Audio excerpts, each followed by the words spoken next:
وبكده تم الانتهاء من تركيب الكاميرات، كاميرا 12 حرف اتش. المرحلة القادمة ان شاء الله تركيب الديكورات 60-30 وديكور خارجي لللمبات. طبعا هنا كسرنا طلعنا شوية حديد من السلندرة السرطانية عشان نثبت فيها الفرامل.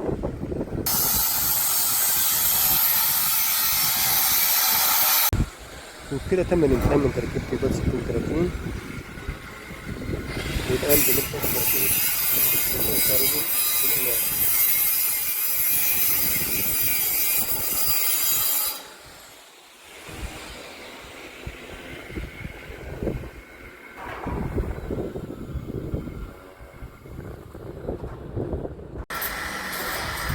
وبكده تم الانتهاء من تركيب الديكور.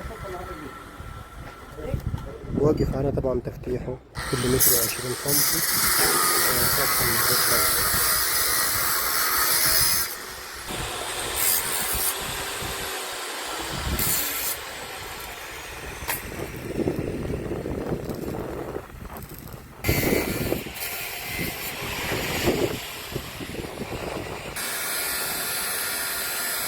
طبعا هنا احنا عملنا الصاج 55 سم علشان الجدار يمشي سيده مع بعضه، ان احنا عملنا هنا 25 وهنا الجدار داخل جوه سوا 25 سم، لكن لازم نكبر الصاج 55 عشان يلحق الصاج اللي هو 25 سم.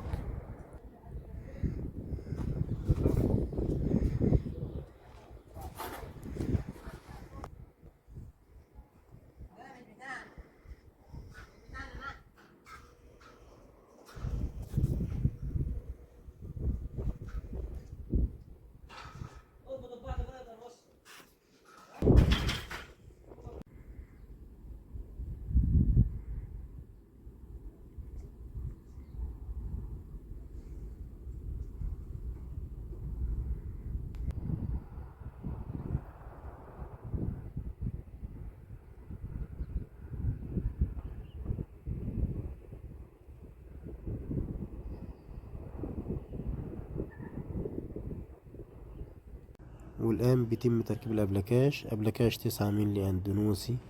طبعا أفضل أنواع الخشب اللي هو الخشب الأندونوسي، طبعا في منه أنواع، فأفضل شيء الأندونوسي في التركيب يعني بيعيش معاك في الزمن. وطبعا لو جت لا قدر عليه مية أو أي حاجة ما بيتأثر.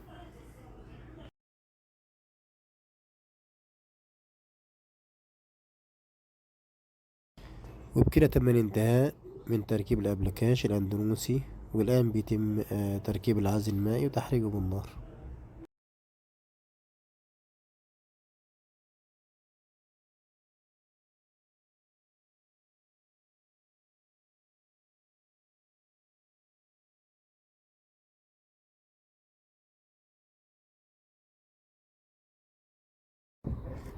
وبكده تم الانتهاء من تركيب العزل المائي.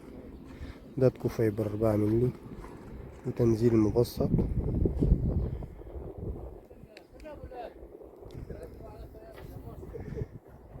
والآن بيتم تركيب تيوبات 15-30 للجرم.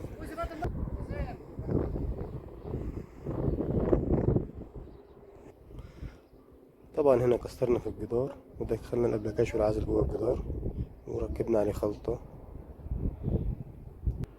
وبعد الخلطة ما تنشف إن شاء الله نركب عليها شريحة عزل مرة تانية.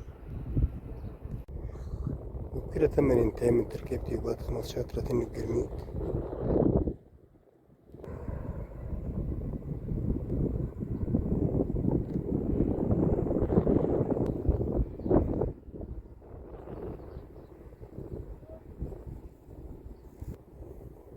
المرحلة القادمة إن شاء الله اختبار المية، وبعد كده تركيب العزل الحراري جرميد معدني كوري.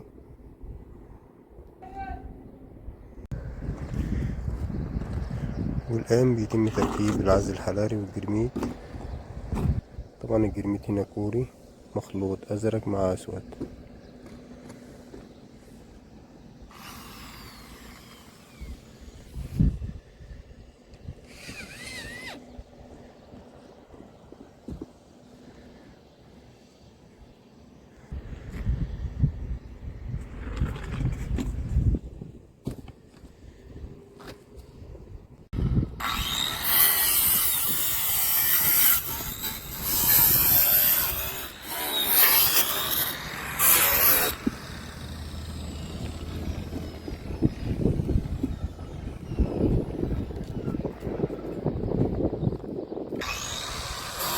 كده تم الانتهاء من تركيب الجرميل، والحين بنركب الزوايا.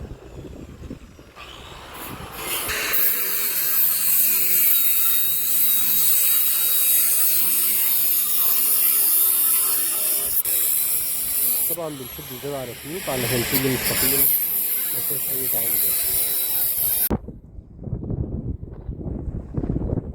كده تم الانتهاء من تركيب الزوايا والانتهاء من العمل. طبعا هذه شقة 9 متر و40، 16 متر و40 مع بالدرج 3 متر ونص ب7 متر.